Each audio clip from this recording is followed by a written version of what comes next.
مولاي صل وسلم دائما أبدا على حبيبك خير الخلق كلهم. مولاي صل وسلم دائما أبدا على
Assalamualaikum warahmatullahi wabarakatuh.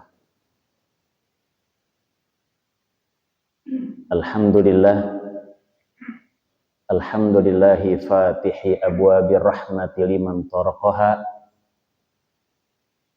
wa muwaddih minhajis sa'adati liqulubin waffaqaha wa qabilil hamdi min alsinatin bihamdihi antaqaha wa syakiril badli min aidin huwa alladhi nawwalaha wa razaqaha bil khairi yujazi man hajara ila sa'ati babihi wa karamihi wa hilmihi wa man hajja baitahu wa lam yarfuth wa lam yafsuq kharaja min dhunubihi kayawmi waladathu ummuh. Asyhadu an la ilaha illallah wahdahu la syarikalah wa asyhadu anna Muhammadan abduhu wa rasuluhu la nabiyya wa la rasula ba'dah. Allahumma fassalli wa sallim wa barik ala hadzal nabiyyil karim dzil qalbir rahim sayyidina wa maulana Muhammadin wa ala alihi wa sahbihi ajma'in. Allahumma barik lana wa barik liman dakhala hadzal masjid wa barik liman ijtama'a fi hadzal masjid bi rahmatika ya arhamar rahimin. Alhamdulillahirabbil alamin. Segala puji bagi Allah Subhanahu wa taala yang telah mempertemukan kita pada pagi hari ini, di mana Rasulullah mendoakan kita umatnya, Allahumma barik li ummati fi bukuriha. Semoga kita umat Rasulullah yang memuliakan waktu subuh, memuliakan waktu pagi, mendapatkan keberkahan dari doa baginda Rasulullah sallallahu alaihi wasallam. Salawat dan salam semoga Allah senantiasa limpah curahkan kepada junjungan kita suri tauladan kita baginda Nabi besar Muhammad sallallahu alaihi wasallam beserta seluruh keluarga, para sahabat dan juga pengikutnya. Hadirin, wabil khusus yang sama-sama kami muliakan segenap asatidzah, para hujjaj, para tokoh masyarakat setempat di lingkungan Ampera, Ragunan, Pasar Minggu, Jakarta Selatan, khususnya DKM Masjid Baitul Makmur, dan yang menjadi wasilah pertemuan pada pagi hari ini Bapak Sulaiman, Bapak Ibu hadirin jamaah kuliah subuh yang dimuliakan Allah Subhanahu wa taala. Pagi hari ini saya diminta untuk mengangkat tema tentang hikmah disyariatkannya kurban. Dan insya Allah apa yang saya sampaikan ini mudah-mudahan menjadi nasihat, menjadi pengingat, menjadi liislahil iman, mericharge kembali keimanan ketakwaan kita, ketaatan kita kepada Allah Subhanahu wa taala. Siapa kita yang dituju di sini? Yang pertama, kita yang sudah rutin berkurban tiap tahun. Semoga Allah istiqomahkan kurban kita. Yang kedua, yang tiap tahun hanya jadi penonton belum mau berkurban. Karena mungkin masih ada kikirnya. Masih menganggap dirinya selalu belum mampu. Padahal Allah kasih nikmat yang luar biasa sepanjang tahun. Buat siapa lagi? Untuk para pengurus lingkungan, para pemangku kepentingan, karena kurban itu merupakan ibadah, maka dilaksanakannya dengan sebaik-baiknya dan meminimalisasi zalim kepada sesama. Dan insya Allah nasihat ini juga diperuntukkan untuk saudara-saudara kita yang non-muslim, sehingga memahami apa itu kurban, sehingga muncul rasa toleransi satu dengan yang lain.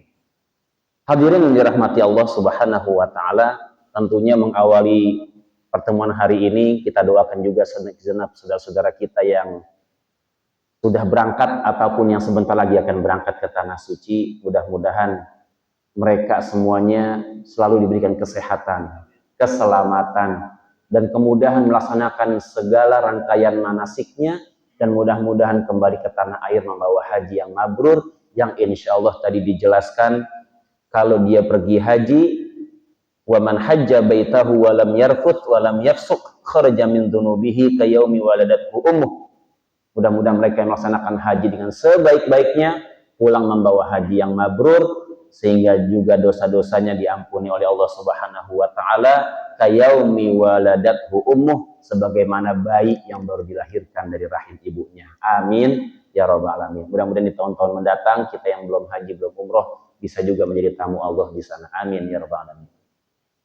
Hadirin yang dirahmati Allah Subhanahu wa taala,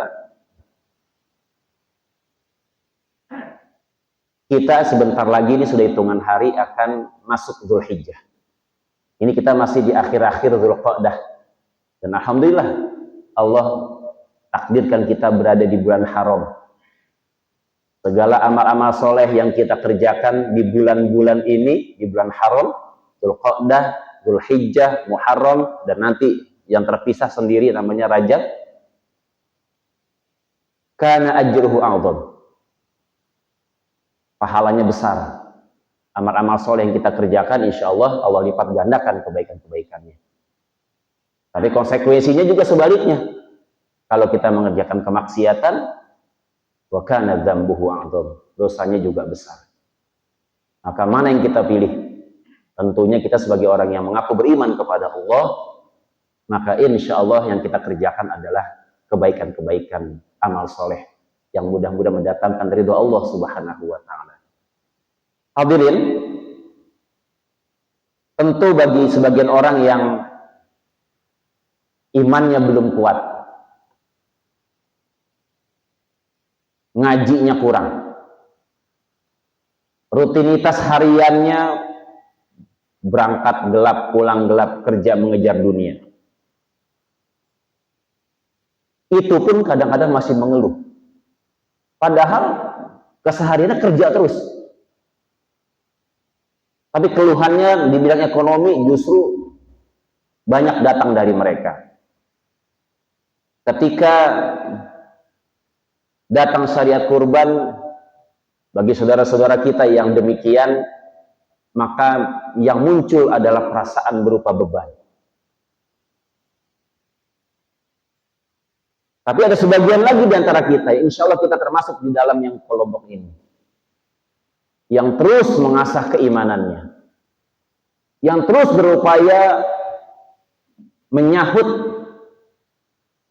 menjawab seruan panggilan Allah ketika Allah perintahkan. Hadir di dalam berbagai majelis, dekat dengan para alim ulama, terus mendapatkan nasihat. Maka justru kedatangan bulan Dzulhijjah dan syariat kurban ini merupakan peluang bagi kita untuk meraih pahala, meraih keridhaan Allah. Dan insya Allah Allah mudahkan kita untuk menuju ke sana. Hadirin yang dirahmati Allah Subhanahu wa Ta'ala, kalau kemudian kita termasuk kelompok yang pertama, ketika Dzulhijjah mau datang, muncul himbauan, seruan, panitia kurban, dan seterusnya. Lalu yang muncul adalah beban, yang muncul adalah keluh kesah, yang muncul adalah rasa ketidakmampuan. Tahun demi tahun datang Dzulhijjah, tapi kemudian belum ada kesanggupan untuk berkurban. Maka nasihat dari guru ini saya kutip. Yang pertama, betapa sia-sianya kehidupan orang tersebut, padahal dia tahu kehidupannya hanya sebentar. Kullu man 'alaiha fan wa yabqa wajhu rabbika dzul jalali wal ikram. Di surat Ar-Rahman sudah dijelaskan, kehidupan ini hanya sementara. Yang kekal adalah wajhullah, yang kekal adalah Allah, yang kekal adalah kehidupan setelah kematian. Tapi kemudian orang tersebut menyia-nyiakan kehidupan ini, tidak beramal soleh sebanyak-banyaknya. Lalu yang kedua, betapa masih begitu rendah rasa syukurnya kepada nikmat Allah. Allah sudah kasih nikmat yang begitu banyak, begitu besar. Tapi kemudian nikmat itu hanya direduksi, dikecilkan hanya sekedar duit. Hanya sekedar harta materi. Padahal gambaran nikmat yang Allah berikan kepada kita begitu banyak, begitu besar. Ini menandakan syukur kita kepada Allah sangat kecil. Lalu apa ketiga nasihatnya? Betapa masih amat besar rasa kikir, bakhil, yang kemudian rasa atau sifat tersebut kita turutkan tahun demi tahun. Sehingga ketika datang panggilan berkurban, maka kita turuti kikir bakhil tersebut. Terutama kikir kepada Allah. Allah yang sudah kasih nikmat, tapi kemudian kita terus menganggap diri kita miskin. Terus menganggap diri kita tidak mampu. Wal'iyadzubillah. Lalu yang keempat, cukup 4 saja. Betapa kecil, rendah pengetahuan kita terhadap hikmah. Nah, ini yang kita angkat pada subuh kali ini. Di dalam kurban itu hikmahnya luar biasa. Faidahnya luar biasa. Manfaatnya buat kita. Apa? Dalam rangka wa tazawwadu fa inna khairaz zadi taqwa. Kita diminta untuk memperbanyak berbekal untuk kehidupan kita yang panjang ke depan. Fa inna safara tawil, perjalanan kita setelah kehidupan dunia ini sangat panjang. Maka kurban kita jadikan sarana untuk kemudian berbekal ketakwaan, sehingga ketika kita nanti pulang menghadap Allah, kita bawa bekal. Salah satu bekalnya adalah ketika kita di dunia, kita berkurban semata-mata untuk Allah. Hadirin yang dirahmati Allah Subhanahu wa taala. Jadi yang kita angkat ini adalah hikmah. Nasihat pelajaran berharga terkait perintah berkurban. Tidak kita bahas dari sisi hukum fikihnya, insya Allah banyak majelis-majelis yang sudah mengangkat tentang fikih. Misalnya terkait macam-macam istilah penyembelihan dalam Islam, ada udhiyah, ada had, ada dam, gitu ya, ada akikah. Kemudian boleh enggak orang yang belum akikah lalu kemudian berkurban, macam-macam. Q&A-nya tuh banyak, question and answer-nya, pertanyaan, jawabannya kemudian banyak. Kemudian pandangan hukum-hukum dalam yang empat mazhab dan sebagainya. Maka saya angkat hikmahnya supaya tadi kita yang di dalam sini dan yang mendengarkan kajian ini di mana saja, kita sebagai orang yang rutin berkurban, atau kita yang posisi belum mau berkurban, atau posisi kita yang tahun ini insya Allah baru mau berkurban, atau kita yang kemarin berkurban tapi mungkin karena pengelolaannya kurang bagus akhirnya tidak mau berkurban, ada trauma, kapok, jerak dan seterusnya.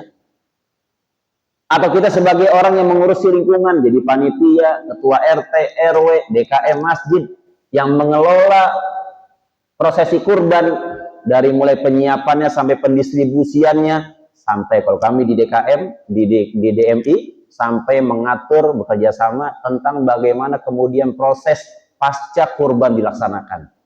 Jangan sampai sebulan, 2 bulan masjidnya masih bau kotoran. Dan itu jadi zolim buat orang-orang di sekitar kita. Apa hikmahnya? Yang pertama, kurban adalah semata-mata perintah Allah dan sunnah Rasulnya.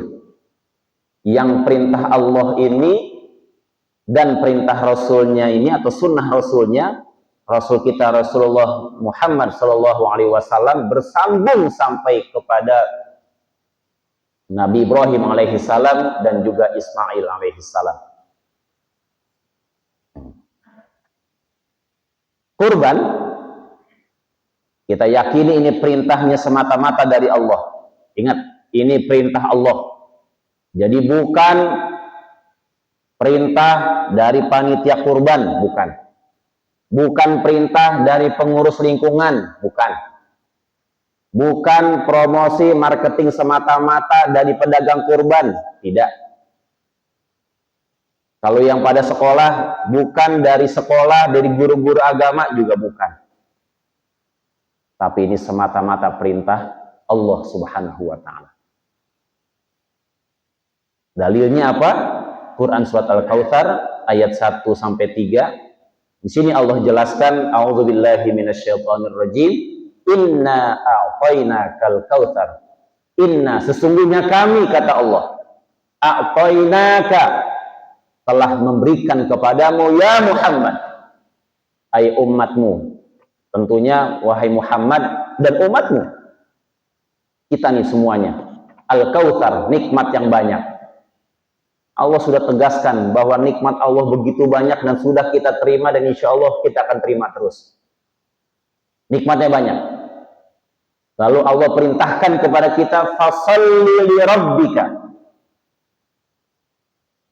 maka dirikan sholat untuk Tuhanmu, wanhar, dan sembelihlah hewan kurban. Inna syani'aka huwal abtar. Di sini tafsirannya salah satunya, sesungguhnya orang-orang yang membencimu, membenci syariatmu. Di riwayat yang lain, membenci keturunanmu, gitu ya, dalam konteks yang berbeda. Al-abtar, mereka lah orang-orang yang terputus, bisa dimaknai terputus dari rahmat Allah. Kalau dalam konteks membenci keturunan Rasulullah, ini al-abtar maknanya dialah orang-orang yang terputus, justru mereka tidak mendapatkan keberkahan dari keturunan-keturunan mereka. Kata kurban sendiri diambil dari kata qoroba. Ketika dikasih tambahan alif dan nun, kurban, qaf, ro, ba, kemudian ada alif dan nun, maka di sini maknanya menjadi superlatif, bisa bermakna lebih dekat lebih mendekat atau paling dekat. Jadi nanti ada konteksnya ketika orang yang berkurban, maka niatnya harus semata-mata untuk lebih dekat kepada Allah. Kurban yang kita laksanakan niatnya adalah untuk semata-mata ingin mendekat dan lebih mendekat kepada Allah, bukan yang lain. Jadi bagi kita yang setiap tahun sudah melaksanakan kurban, maka harus ada kaitannya dengan ibadah kita yang semakin rajin, lebih taat, lebih dekat dengan masjid, dan seterusnya. Kurban. Jadi ini perintah Allah dan juga sunnah Rasulnya Shallallahu Alaihi Wasallam. Nah, dalam konteks Allah kasih limpahan nikmat yang luar biasa, maka nikmat yang tadi disebutkan Al-Kautsar ini nikmat yang begitu banyak, nikmat yang luar biasa yang kita terima, yang dalam Al-Quran surat An-Nahl ayat 18, wa in ta'uddu ni'matallahi la tuhsuha. Nikmat Allah yang begitu banyak itu kalau dihitung-hitung la tuhsuha, niscaya kita tidak akan pernah sanggup bisa menghitung nikmat-nikmat tersebut. Untung Allah tidak nyuruh kita untuk menjumlahkan nikmat-nikmatnya. Kita hanya diperintahkan untuk mensyukuri nikmatnya. Salah satu perwujudan dari mensyukuri nikmatnya adalah beribadah. Dan salah satu bentuk ibadah kita adalah menyahut, menjawab seruannya ketika Allah perintahkan kita untuk berkurban. Nah, hadirin dan rahmati Allah Subhanahu wa taala. Hikmah yang kedua, kurban tadi sudah dijelaskan ini bagian dari sunnah Nabi kita Muhammad Shallallahu Alaihi Wasallam yang kemudian terhubung kepada Nabi Ibrahim alaihissalam dan putranya yaitu Nabi Ismail alaihissalam. Nah, kurban ini adalah simbol dan perwujudan dari sikap kesediaan mengabdi kepada Allah. Pak, Bu, bayangkan Nabi Ibrahim alaihissalam menikah, udah lama nggak punya anak. Ketika sudah punya anak, anaknya lagi lucu-lucunya, lagi senang-senangnya main bersama anak. Kalau zaman dulu ada medsos, itu mungkin udah di foto selfie mulu, video mulu bersama anaknya. Jalan, lari-larian, kegiatan bersama-sama. Kalau bahasa sekarang ada me time, ada quality time, begitu. Lagi asik-asiknya, datang perintah untuk mengorbankan Nabi Ismail alaihissalam yang masih kecil. Ketika Nabi Ibrahim melaksanakan itu, dia komunikasikan dengan istrinya Ibunda Hajar,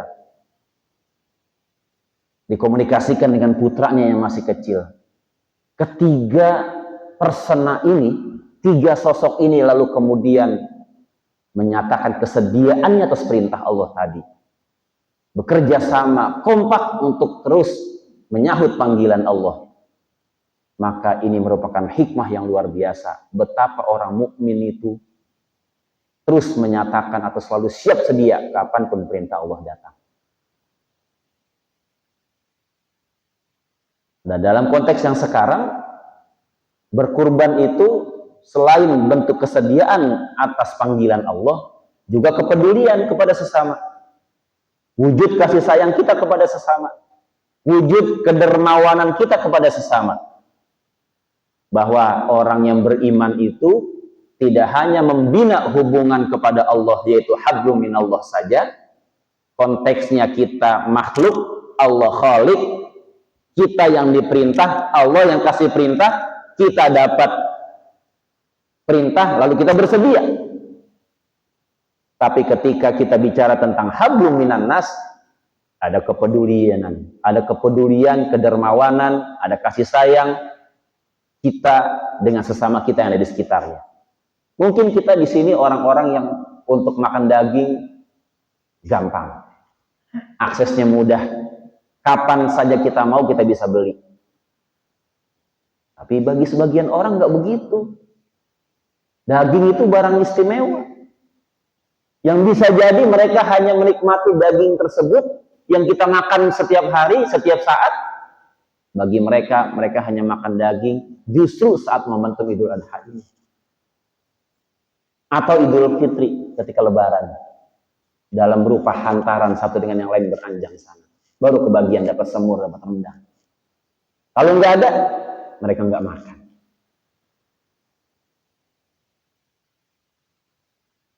Maka bentuk kesediaan memenuhi perintah Allah, bentuk kedermawanan, kepedulian kita, ini erat kaitannya dengan ketakwaan.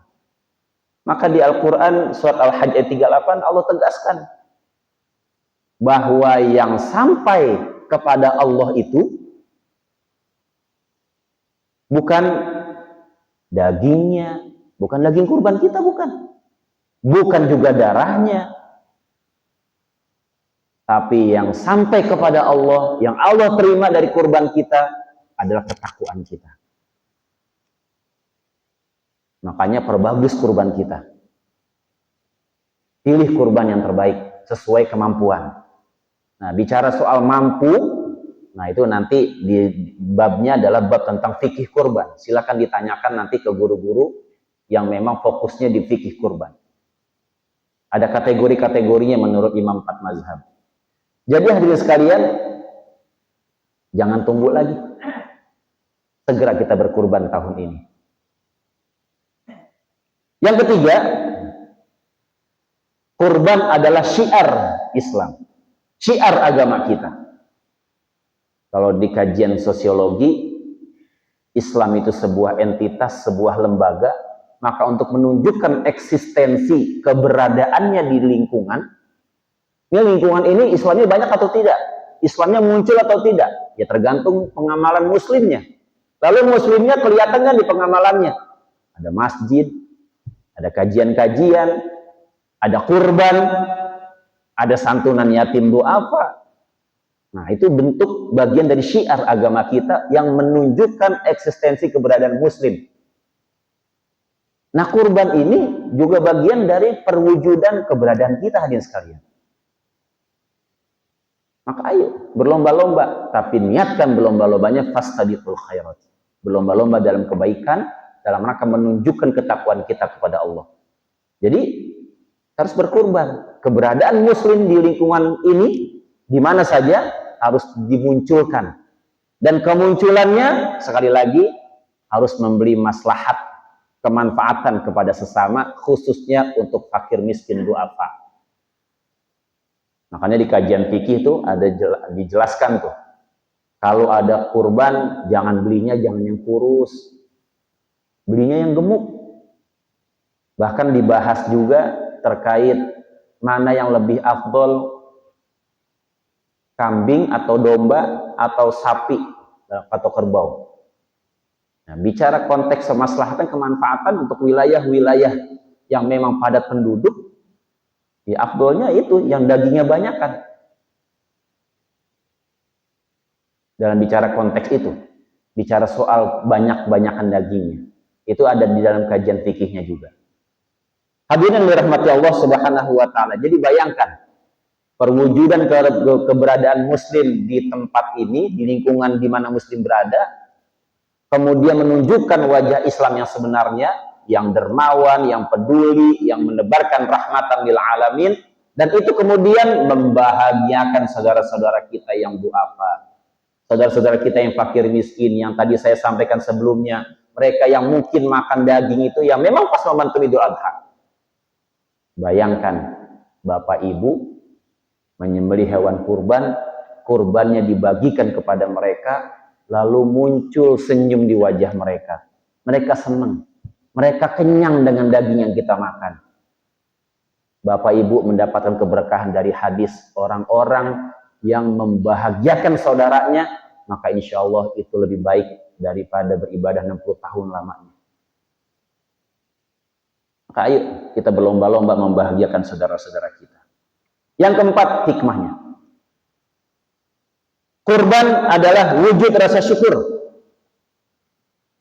Tadi tuh ayatnya, inna a'tayna kal kautsar. Allah udah kasih kita nikmat yang begitu banyak, al kautsar. Walaupun di tafsiran yang lain ini nama telaga di dalam surga, telaga Kautsar. Nikmat syukur ini atas rizki yang Allah sudah limpahkan kepada kita, kita jawab dalam bentuk wujud kesediaan berkurban. Maka insya Allah kita dapat janji Allah nih. Apa janji Allah? Dalam Quran surat Ibrahim ayat 7 Allah tegaskan, wa itta'adzana rabbukum la in syakartum la azidannakum wa la in kafartum inna adzabi lasyadid. Dan ingatlah tatkala kami memaklumkan kepada manusia, kepada kalian, la in syakartum, jikalau kalian bersyukur, berterima kasih, la azidannakum, pakai lam taukid, la azidannakum, kami pasti akan menambahkan nikmat kami kepada kalian. Itu kata Allah.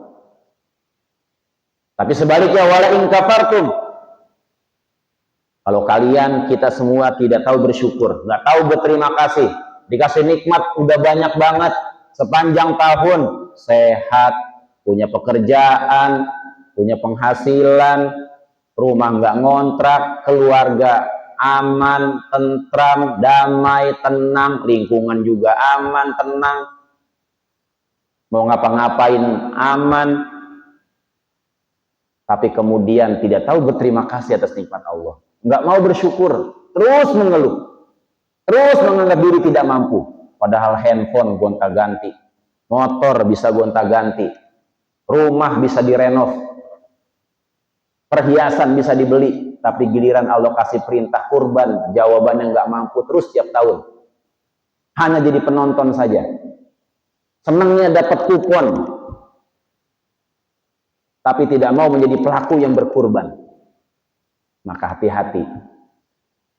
Wala in kafartum, kalau nggak tahu berterima kasih, kata Allah, inna adzabi lasyadid, azab Allah amat pedih, nikmatnya bisa dicabut oleh Allah kapan saja. Karena nggak disyukurin, Allah ambil aja tuh nikmat yang udah Allah kasih.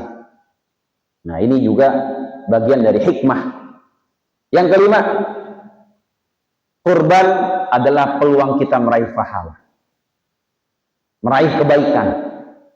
Kurban ini bagi orang-orang yang hatinya dapat hidayah dari Allah, dapat rahmat, maka datang waktu Idul Adha adalah momentum dirinya untuk kemudian berkesempatan meraih pahala dari Allah Subhanahu wa taala. Apa motivasinya? Nih lihat. Ini saya kutip dari kitab Nailul Autor, juz 5, hadis riwayat Ahmad dan juga Ibnu Majah. Rasulullah ditanya nih oleh sahabat Zaid bin Arqam, "Ya Rasulullah, wahai Rasulullah, ma hadhil adhahi?" Kurban itu apa? Jadi kalau dalam bahasa fikih, udhiyah. Bahasa kitanya kurban. Tapi udhiyah atau kurban. Mahadil adhahi, kurban itu apa? Wahai Rasulullah. Qala, Rasulullah menjawab, sunnata abikum Ibrahim. Kurban ini adalah sunnah bapak kalian, nenek moyang kita, yaitu Nabi Ibrahim alaihissalam khalilullah. Qalu, lalu mereka berkata lagi nih, para sahabat yang mendampingi Rasulullah, malana minha. Kalau kita sudah berkurban, kita dapat apa? Rasulullah menjawab, qal bikulli sya'ratin hasanah. Jawabannya singkat luar biasa. Bikulli sya'ratin hasanah. Dalam setiap helai bulu. Kalau manusia nih ada rambut ya dan bulu-bulu yang lain. Kalau di hewan kurban, Bapak bisa nggak ngitung bulunya? Kambing, domba, sapi, kerbau, unta yang Bapak Ibu nanti kurbankan, hitung tuh. Maka setiap helai bulu yang menempel itu satuannya, maka itu insya Allah menjadi hasanah, menjadi kebaikan, atau ajrun, atau pahala. Balasannya luar biasa. Jadi hadirin sekalian, satu lagi hikmah berkurban dalam konteks kekinian, maka dari aspek ekonomi, kurban ini bisa menjadi sarana membersihkan harta kita. Ini harta yang kita dapat nih dari kerjaan, dari proyek-proyek, dari job, segala macam. Ini kita dalam rangka membersihkan harta kita. Mensucikan harta kita yang kita dapatkan. Salah satunya dengan berinfak, bersedekah, zakat, juga berkurban. Jadi ayo tunaikan. Kemudian kurban juga bisa mendorong pertumbuhan ekonomi. Siapa saja stakeholder atau yang terlibat dalam prosesi kurban, dari mulai awalnya sampai dengan kita bisa makan dagingnya, itu semua menjadi keberkahan dari syariat kurban. Peternaknya dapat. Siapa lagi? Pedagang hewan kurbannya, dari yang di kampung asalnya di sana sampai yang ada di depan masjid, ini semuanya dapat keberkahannya. Pencari umpan, pakan ternak dapat. Yang punya lahan, yang lahannya banyak rumputnya, dapat.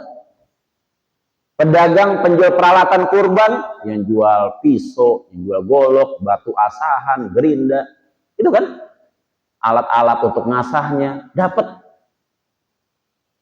Termasuk waktu isunya kemarin pas COVID, pakai anyaman-anyaman bambu, para pengrajin anyaman tradisional, dapat. Termasuk panitia kurban, DKM, dan warga di sekitar. Semuanya kebagian.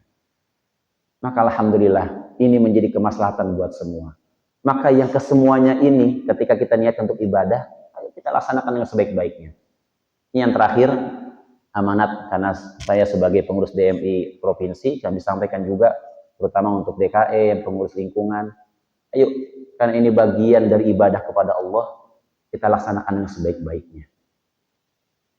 Kita laksanakan yang sebaik-baiknya, jangan kemudian tanpa terasa kita menzolimi saudara-saudara kita. Misalnya apa? Orang sudah menitipkan kurbannya kepada kita, lalu prosesnya kita laksanakan tidak dengan syar'i. Pelajari ilmunya. Jangan sampai kita zolim kepada orang-orang yang sudah memberikan amanah kurban kepada kita. Satu. Yang kedua, jangan juga zolim kepada jamaah masjid, kepada warga sekitar. Kenapa? Pelaksanaannya nggak benar, kurang sempurna. Pas proses pelaksanaannya terkesan tidak rapi, tidak teratur. Sampai pas terakhir sudah selesai, pasca proses pengerjaannya juga harus betul-betul, jangan zolim. Betul-betul. Bahkan dapat informasi kalau memang perlu bantuan damkar, kalau memang aksesnya bisa, itu buat disemprot bisa. Dikasih disinfektan bisa. Jadi jangan sampai kemudian sampai seminggu, 2 minggu, sebulan, bahkan bau permusnya masih aja tuh masuk ke dalam masjid. Nah ini jangan sampai ini terjadi. Jadi ini nasihat buat kita semuanya. Dalam rangka ini ibadah. Maka yang namanya ibadah kita nggak boleh zolim. Nggak boleh zolim sehingga ibadah kita betul-betul diterima Allah Subhanahu wa Ta'ala. Itu saja hadirin sekalian yang bisa saya sampaikan dalam kesempatan kuliah subuh di Masjid Baitul Ma'mur ini. Mudah-mudahan sekali lagi kita yang berkurban tiap tahunnya, dan tahun ini insya Allah kita sudah berniat, insya Allah berarti tanggal 1-nya itu hari Rabu ya mungkin ya. Kita doakan yang udah berniat, sunnahnya itu, kalau dari sekarang nih kalau mau menyukur rambut atau bulu-bulu yang lain atau kuku dan seterusnya. Nanti kalau sudah masuk tanggal 1 sudah jangan. Ya. Sebagaimana kita mengikuti orang-orang yang sedang berhaji di sana, mereka juga tidak boleh melakukan itu, kita pun yang akan berkurban ikut sebagaimana mereka di sana. Nanti ketika kurban kita sudah disembelih, sudah dipotong, nah baru kalau kita mau rapi-rapi, cukur segala macam. Dan itu insya Allah ada keberkahannya. Lalu kemudian kami sampaikan juga yang lain-lainnya, mudah-mudahan yang masih tahun ini belum mau berkurban, mau nunggu tahun depan saja, saya sampaikan, umur nggak ada yang tahu. Kesempatan berkurban jangan dianggap datangnya tiap tahun. Ya Idul Adha datang tiap tahun. Masalahnya kita ada nggak tahun depan? Sama kayak Ramadan, Ramadan akan datang. Amin ba'da am. Datang tiap tahun dia akan datang. Pertanyaannya, kita ketemu Ramadan lagi enggak? Maka yang kita punya ya Idul Adha tahun ini. Maka jangan kita sia-siakan, jangan nunggu tahun depan aja. Jangan. Ayo, masih ada waktu nih kalau mau. Ya, mudah-mudahan ada manfaatnya buat kita semuanya. Sekali lagi kita bacakan Ummul Quran Suratul Fatihah. Yang pertama, kita niatkan untuk saudara-saudara kita yang berangkat haji tahun ini. Mudah-mudahan mereka semuanya mendapatkan haji yang mabrur. Dan insya Allah kita di tahun-tahun yang akan datang, mudah-mudahan menjadi tamu Allah, bisa berhaji, bisa berumrah. Yang kedua, kita doakan kita nih, insya Allah hadirin sini nih, mulai subuh ini berkomitmen, saya adalah orang yang insya Allah berkurban tahun ini. Maka mudah-mudahan Allah mudahkan rezeki kita. Kita bisa berkurban yang terbaik sesuai dengan mastata'tum, sesuai kemampuan kita. Dan kurban kita mudah-mudahan diterima Allah Subhanahu wa taala. Mudah-mudahan yang lagi kurang sehat, ya, yang dirawat di rumah, yang dirawat di rumah sakit di mana saja, yang kadang membersamai kita hari ini tidak bisa hadir, kita doakan semoga mereka, kita, saudara-saudara kita semuanya Allah angkat penyakitnya, Allah berikan kesembuhan, bisyifain la yughadiru saqaman wala alaman. Kita doakan juga saudara-saudara kita yang berada di Palestina, di Gaza, di Yaman, di Somalia, di Sudan, di Irak, di Libanon, di Suriah, dan di mana saja berada saudara-saudara kita yang masih dizolimi, yang tertindas, yang masih dalam konflik. Mudah-mudahan Allah berikan mereka kebebasan, kemerdekaan. Mereka bantu, tolong mereka untuk meraih kemerdekaannya. Dan untuk hajat-hajat Bapak Ibu hadirin semuanya yang terus dimunajatkan kepada Allah pagi, siang, sore, malam. Mudah-mudahan hajat-hajat kita semua dijabah Allah Subhanahu wa taala dengan keberkahan doa Rasulullah, Allahumma barik li ummati fi bukuriha, dengan keberkahan waktu subuh, keberkahan majlis ilmu kita hari ini, doa-doa kita mudah-mudahan diijabah. Bitilkan niyah biniyatil qabul bijahi sayyidina Rasul. Al-Fatihah. A'udzu billahi minasyaitonir rajim. Bismillahirrahmanirrahim. Alhamdulillahi rabbil alamin, arrahmanir rahim, maliki yaumiddin. Iyyaka na'budu wa iyyaka nasta'in. Ihdinas siratal mustaqim, siratal ladzina an'amta 'alaihim ghairil maghdubi 'alaihim waladdallin. Amin. Itu saja yang bisa saya sampaikan. Mohon maaf dan terima kasih sudah diberi kesempatan bersilaturahim ke Masjid Baitul Makmur Ampera, Ragunan, Jakarta Selatan. Salam dari kami semuanya dari Lebak Bulus, Jakarta Selatan. Alaikum, wassalamualaikum warahmatullahi wabarakatuh.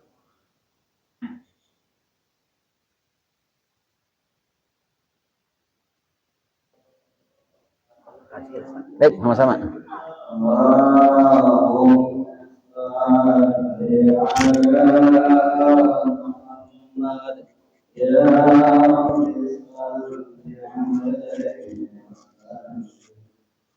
اللهم صل على محمد يا رب صل عليه وسلم. اللهم صل على محمد يا رب صل عليه وسلم. اللهم صل